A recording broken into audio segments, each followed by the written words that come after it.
this company. I work from home. So my topic today is an introduction to deep learning with TensorFlow. So my first thought was directly taking you through TensorFlow, but I thought it would be like a math-intensive topic, and we already had. I was the second one. There was somebody doing it, and Dinesh is there. You can't hear me? No. I think you have to. Hello. Can you hear me now? You can continue and get it. Yeah, it seems you. Hello. Hello.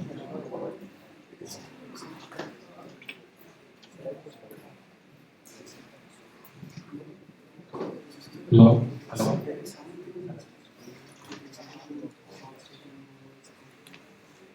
Hello. Can you hear me now?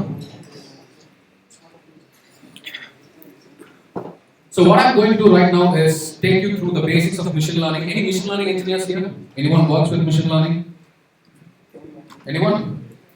Cool. Okay. So the agenda of today's my presentation is going to be take you through the basics of machine learning, what it really is, through the backbones of machine learning, and then from there explain to you why we need deep learning and what are the things that we can do with it, what are the things that have been done, and what are the frameworks, and especially a little bit about TensorFlow. So patterns. Machine learning is all about patterns. Whatever we see in this world, we can derive a pattern from it. Almost anything. If you look at a table, there is a pattern because all the tables follow a specific pattern. That's how we build them. So this is the essence of machine learning. Wherever there are patterns, we can make the machines learn the pattern, and this is how the whole prediction works. When the machine is able to learn this is how something looks or works, the machine will be able to predict when we give it a set of future values in the case of numbers. So let's start with a very basic example. This is a perfect data set, I would say, because it follows an equation y is equal to x squared. If you see that. X is 0, 1, 2, 3, 4, 5, and y is 0, 1, 4, 9, 16, and 25. This is easy to figure it out. It's the equation that maps x and y is x squared. So if you give it a value of 6, it's going to tell you it's 36. So this is the concept of prediction. This is all machine learning is all about. Mapping the inputs and outputs and finding the relationship between them. That is the patterns. But in the real world, we don't get this kind of data, this kind of perfect data. It's always imperfect. So let's take a slightly imperfect data. It's almost similar to x squared, but we can see there are some differences. 1 is 1, 3 is 8.5. But the job of the machine is to generalize this. In this kind of data, we have an error percentage, a small error percentage. So as we take a lot of real world data, we will see that this error keeps increasing when there are no patterns, when there are noise, what we call the machine learning. When there are patterns, the error keeps going down. It's almost impossible to get 100%, a 0% error because that's not how the world works. But the job of a machine learning engineer is to make sure that he can use the best algorithms and the best techniques that he has learned and reduce the error rate. There is also another concept called as overfitting, which is you train the system too much and it learns whatever the data that you have given it. That is also a problem because it may not have a pattern. I'll give you a small example. For example, in a data, there is a lot of noise. If you force the algorithm to learn it, it doesn't have a pattern, it has a lot of noise. So that's not going to be repeated. A pattern is something which has to keep repeating itself. So this is another example with multiple inputs. It's x and y, and the equation is x plus y. So this is the basic concept of, this is the backbones of how machine learning works. So when you think about it, we can take a lot of data. We can represent the real world as numbers. For example, one common example which is used often is housing prediction. So we see which place which location the house is, the number of years, and how the price is growing for the last few years. And along with a lot of data, we can take all those data together, convert it into a form which, that's what we call as modeling, into a form which can be fed into the system. So this is what we basically do. We try to fit a line through the data. You can see that these blue dots are some of the data points that are plotted with X and Y. So we use some of the algorithms like called as optimizers. There are common optimizers called gradient descent. The job of these algorithms is to find the relationship between these data. This is a pretty math-intensive topic. So if you look up for optimizers, you will find some great algorithms which have been written. There are a lot of algorithms for each type of learning, supervised or unsupervised or whatever it is.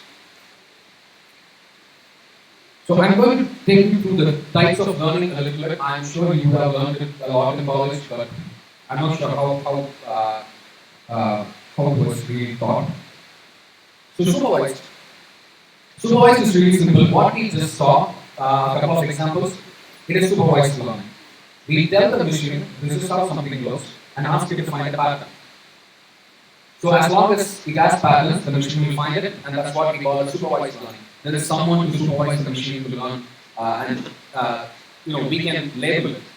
So spam filtering is a great example. We can collect a lot of spam emails. We get a lot of spam nowadays. We can take all those spam emails and label them as spam. This is spam. And a lot of normal emails and label them as this is not spam. So if we are going to convert this into a kind of model that the machine can recognize, we can use binary. So if it's spam, it's 0. If it's not spam, it's 1. So this is one example of supervised classification. We have many applications, including face recognition. A lot of things are supervised. And unsupervised. So basically, unsupervised is sold in such a way that it's where the magic happens. It's nothing like that. Unsupervised. The job of the unsupervised algorithm is to group things which have patterns. For example, if you are going for a normal algorithm, we are going to give it and ask you to find one pattern. Whereas in unsupervised, we are going to give a lot of data, and the machine will tell you which are the things that are related. For example, you can feed in a lot of purchases. For example, Amazon uses this, and you can see when you use a good algorithm, it will tell you that this is one kind of behavior, this is another kind of behavior, and it kind of classifies. And if you look into that data, you can come to a conclusion that maybe this is male and this is female. These are the kinds that they shop. These are the patterns that they use in the shop. Google News is a great example. Google News takes all the news which comes in and it classifies according to the main topic. For example, business, economics, finance, whatever it is. So Google News uses unsupervised learning. And reinforcement is a great topic because in all the other types of learning, you give it the data, the machine has to understand it, learn it, and then work on its own. Whereas in reinforcement, there is some kind of a way by which you keep giving the machine feedback. For example, in every day we get a lot of emails and we mark some of the emails as spam. So the machine is able to understand that these kind of emails are spam. So you keep feeding the algorithm, you keep telling the algorithm that this is spam and this is not spam. So the algorithm keeps improving itself. So this is what reinforcement learning is all about. So prediction types, there are two main types of prediction. One is classification and the other one is regression. So classification is basically simple. It's either this or this, or this or this or this. There is a finite set of outputs. For example, alphabets. There are just 26 alphabets. So if you feed in a lot of images which have A, B, C, D written on it, this is an example where this is commonly used in image recognition. This is kind of the hello world that they do in image recognition. So the output is limited. It can be A to Z. That's it. Also numbers or Boolean or classification, this or that type of classification, that is one type of output. The other one is regression.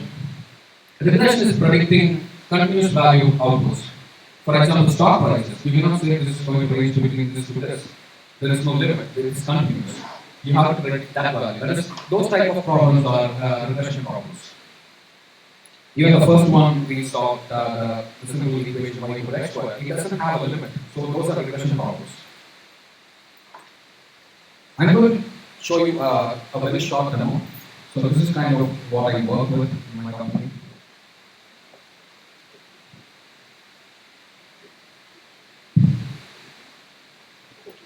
So this is sentiment analysis, neural networks applied over sentiment analysis.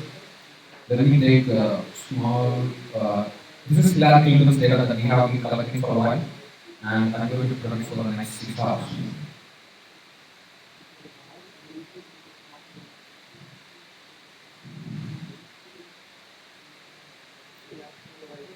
So how this works is, this is the blue data, the blue line that you see is the actual data that is collected by the system. This is basic Twitter sentiment. I'm sure most of you would have known that. So Twitter is free data. So if you keep watching it, you can find the. Have anyone done sentiment analysis here? No. So basically, if you feed in a sentence, you can know if the sentence is positive or negative. That's all. So how this works is the library, there are a lot of libraries, especially in Python. So this library has a lot of words. Each word has a score. So from your sentence, it takes those words that are already in the system, and based on the score, you can find if it's positive or negative. This is quite a simple concept. So this data and this black is the amount of learning that the system we designed has done. So how this works is we give this raw data to the system, which is we remove some of the unwanted stuff, especially the noise, the outliers, and give the system. This is the neural network implementation. So this algorithm learns it, and what we do is we give it the same data again. The system does not store the data; it only tries to learn the pattern from it. So once it has learned the pattern, we give it the same data again. It's like teaching a little kid a concept and asking questions to them again. So when we ask the questions, the black line is the amount of learning that the system has been able to do. So this is very close, and for this kind of data, this is a very good output because the error rate was much lower, like 2%. And here we have the predictions. So this basically predicts what's going to happen for the next 6 hours. What is going to be the sentiment of Hillary Clinton? Sorry. The sentiment is based on the score. It's this is something we call as normalizing it.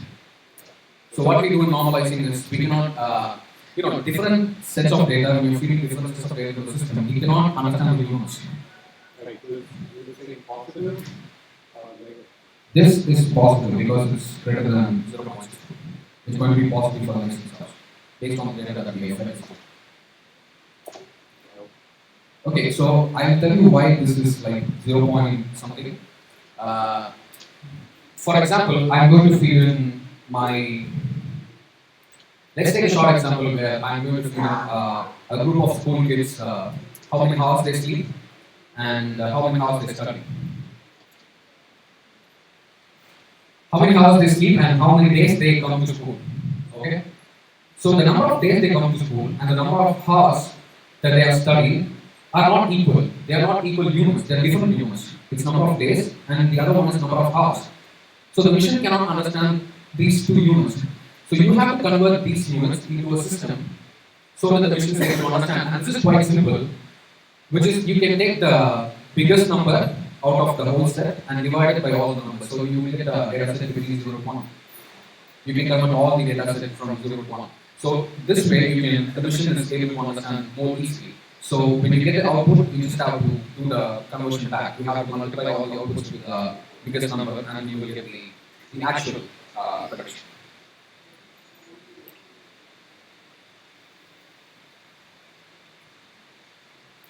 So now we are coming to deep learning.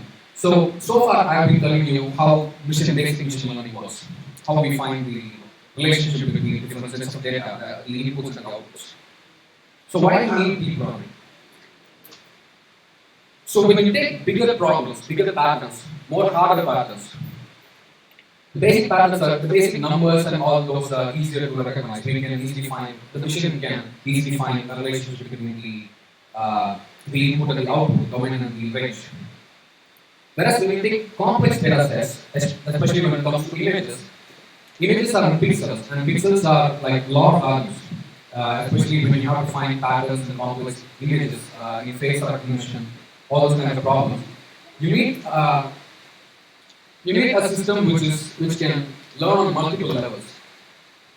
Because if you feed in a lot of faces, the normal machine learning algorithms cannot recognize it because they don't have the power or they don't have the structure which helps them to learn in multiple levels. So what deep learning basically does is it splits the task. For example, deep learning is all about neural networks. If you see this image, what this image does it doesn't try to directly predict a face. It takes a face, it splits up into parts, either horizontally or vertically. It tries to learn each part. For example, if you are going to design a system which is going to classify cats and dogs, if we are going to use a deep learning system for it, it tries to take it first the ear, and it tries to understand how an ear is strong, and it tries to classify between if this is a dog's ear or a cat's ear. That's one part. The other part is the other part may be used to find a cat's nose. The other one is used to find a cat's mouth. Each segment which does this is called as a layer. So there are multiple layers combined together which give rise to a term called as deep belief networks, which is called as deep learning. There is another example of how a deep neural network works. This is a car. If you see the second image, it kind of splits that image into small parts. So each part is learned by a mini algorithm kind of thing. So rather than direct machine learning, it's a lot of machine learning, a lot of parts working together, and each one is kind of a mini system which tries to learn a part. So when everything combines together, it is able to recognize it's all about the levels of abstraction. So the harder it is, the stronger network you need. But this concept has been around for a long time. And some of the common frameworks are Piano and Cafe. People have done working systems with it, but recently came to TensorFlow. So the reason why you might have read the news, TensorFlow is really picking up. There is a lot of hype behind it. It got like 10,000 stars in GitHub in a single week. And the reason behind this is neural network algorithms have been around for a long time. But the problem is, neural network needs two things. One is a large amount of data. The second one is it needs so much processing power, which was not readily available or was really costly. So now the reason TensorFlow was designed is because of GPUs. GPUs are available at very low cost nowadays, and the data that is available is really high because almost every one of us has a cell phone. We take images, we give it to Facebook. So they are able to collect a lot of data and able to apply algorithms and come out with predictions. So the reason TensorFlow is picking up is because of the reason that TensorFlow is designed in such a way, which is not found in any other framework normally, is the ability to take a small segment of the operation and use the GPU for it. So for example, let's assume we have a neural network with like 10 layers. We can run each layer in a separate GPU. If we design a system like that. So when you look at this is huge in terms of deep learning because there is a lot of processing power and you can say which part to run which GPU. And even NVIDIA has released kind of a platform where you can use the GPUs as servers and run your algorithms. So TensorFlow's main strength is its data flow graph. So graph is not a big concept. It's basically like in a program we have a lot of variables. A going to be equal to C, then we use C in some other place, the other variable in some other place. All these are put together as graphs, and each operation, which is what I'm saying is very basic, but each operation, if it's complex or simple, you can run it in, you can run it wherever you want. You can choose the hardware which you are going to run that kind of problem. And it's easy to use. It has a steep learning curve if you are not introduced to machine learning before, but generally it's pretty simple to learn TensorFlow. And it's backed by Google. Google TensorFlow powers a lot of stuff that Google does. So DeepMind, has anyone heard about DeepMind, the company? DeepMind? Yeah, so what DeepMind is basically trying to do is, it is trying to map our brain. It is trying to build a system which is as efficient as our brain is. It's a far cry. It's going to take a lot of years, but still they're trying it. They have been really successful at it. They have been doing a lot of things, and they recently released the AlphaGo, which was able to beat the number one player who plays Go. He was a champion in Go, and the system was able to beat it. The same thing that I think IBM Watson did with chess. So that's what, and DeepMind was a startup which was acquired for like 400 million pounds by Google recently. Recently, I think in less than a year. And DeepMind has also moved to TensorFlow. So TensorFlow was basically the system which Google was using for all its machine learning stuff, and they recently they thought of open sourcing it so that it gets built by the community. So if you want to learn TensorFlow, it's TensorFlow.com itself has. I'm sorry, it's not TensorFlow.com, it's TensorFlow.org. They have a lot of tutorials. It's not easy to learn from the tutorial, but it's so far the best because it's so new that there are not much resources available in terms of learning. And learning TensorFlow.com is a great site. It's a very simple site. It tells you how to use it. It gives you some basics of TensorFlow. And Arasa's introduction to deep learning. It's not very great. I tried the course. They don't have much information. They are just, it's very basic, but if you are a beginner, it's great. Arasa is great. So let's see a quick video which was by NVIDIA on what's happening in deep learning.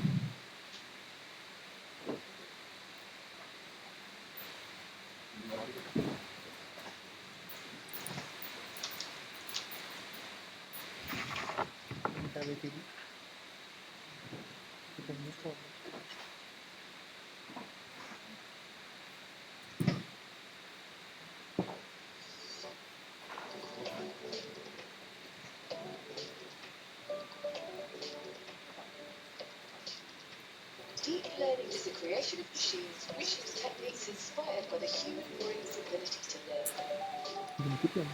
Until recently, we simply didn't have enough data and processing power to train machines to learn. Deep learning neural networks learn many levels of abstraction.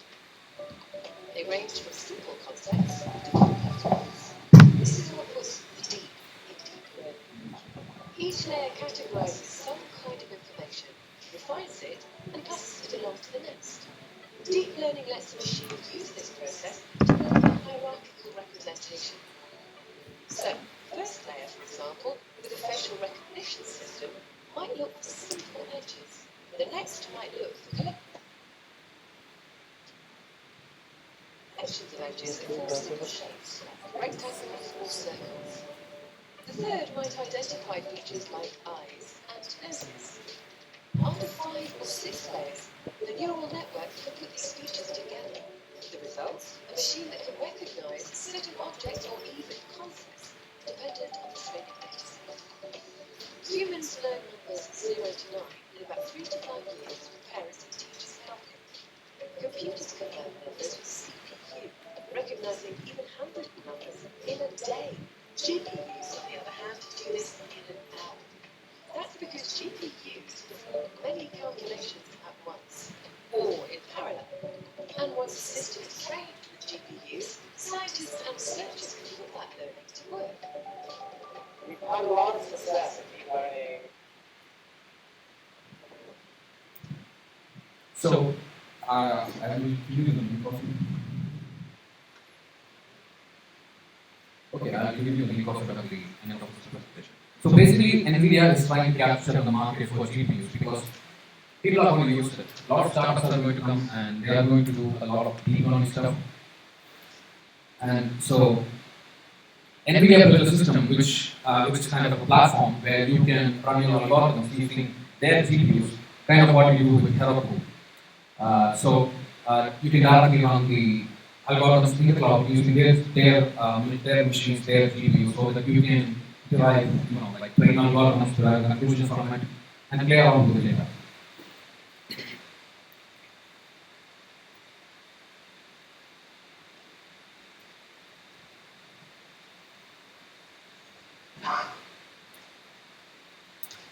So this is deep learning is all about, and so this was the agenda to give you an introduction to machine learning and how it works, and what has led to deep learning. So do you have any questions before I go to the next small section?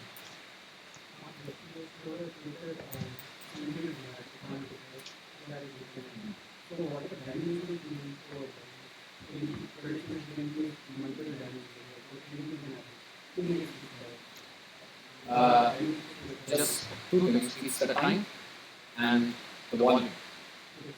Yeah.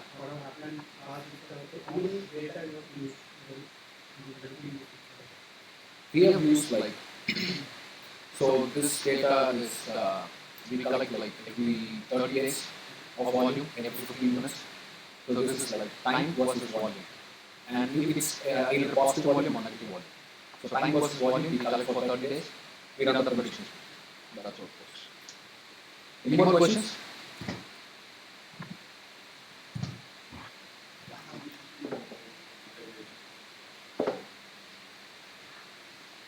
Not yet.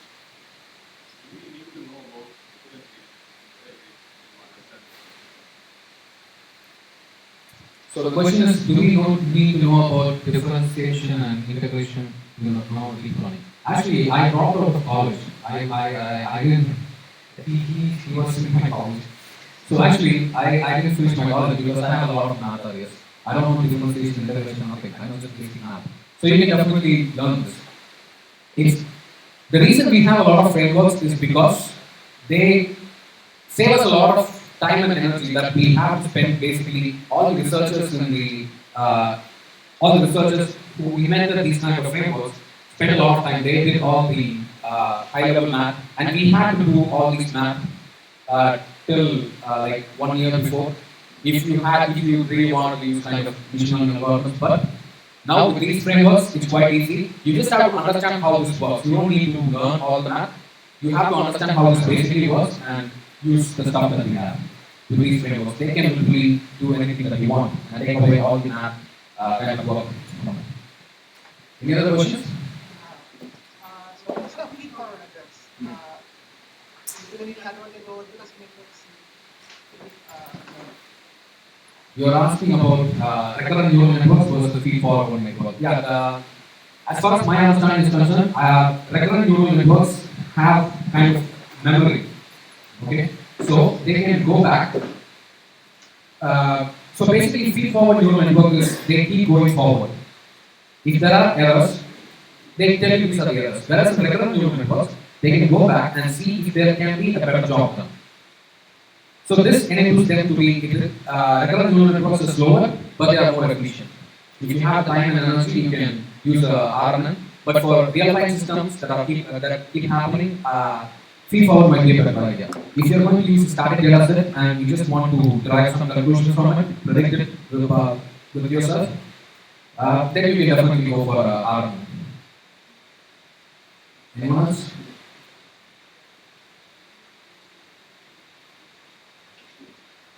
Okay, so this last section is from, I'm not sure how many of you are aware of Elon Musk's view of artificial intelligence. He always says that AI is going to destroy the world. Does anyone believe that? How many of you believe that AI is going to destroy the world? Yeah, I really think it can. It has the capacity to. Because we humans have always been at the top of the food chain, just because of one reason, our intelligence. And what all the AI research and everything is leading towards is to build a system machine which is more intelligent than us. So it's the natural conclusion that this machine will be on top of us because of its superior intelligence. So this was something that I read because I was following Elon Musk a lot and I was trying to find why he says something like that. But this was kind of the best reason. If we are building a system which is going to be intelligent than us, more powerful than us, it is definitely going to be on top of the food chain and we are going to be low. We are practically giving something else the power to do whatever we want over us.